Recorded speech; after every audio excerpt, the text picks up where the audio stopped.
What's good, everyone? Welcome back to another YouTube video.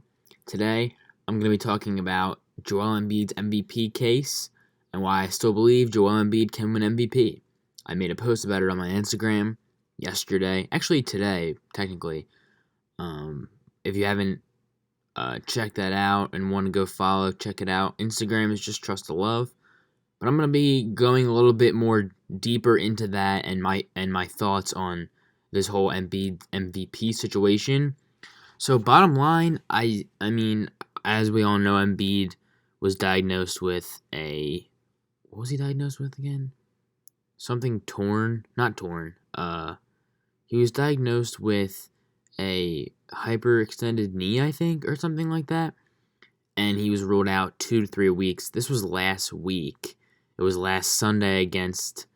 No, it was last Friday against the Wizards. Yeah, it was last Friday against the Wizards. He's out 2 or 3 weeks. And a few days later, everyone was so quick to jump on LeBron's MVP now, or Jokic's MVP now. People are so ready to write Embiid off that I don't think his case is over yet. I still think Embiid can make his case again for MVP, and I don't think he's out of the race yet.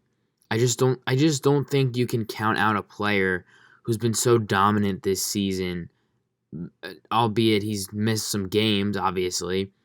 But you can't count out a guy that's having one of the best offensive seasons in recent NBA history. You just can't do that, especially for him being on a team that, well, for mostly his doing, has been the best team in the league for a large part of the season. You can't just count that guy out automatically.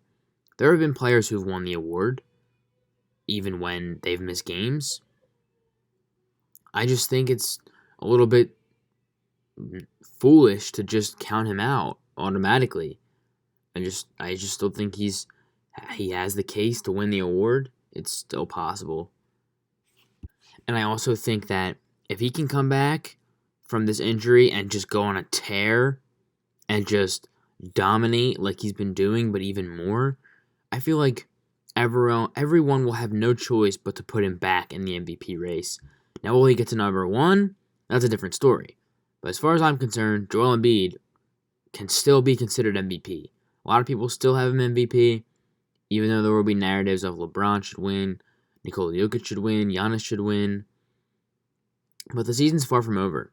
And if Joel Embiid can keep up his dominant play so far, I don't see why he should be counted out. And I'm sure a lot of you agree with me. So with that, I'm going to end this video. Thanks everyone for tuning in and watching, and peace.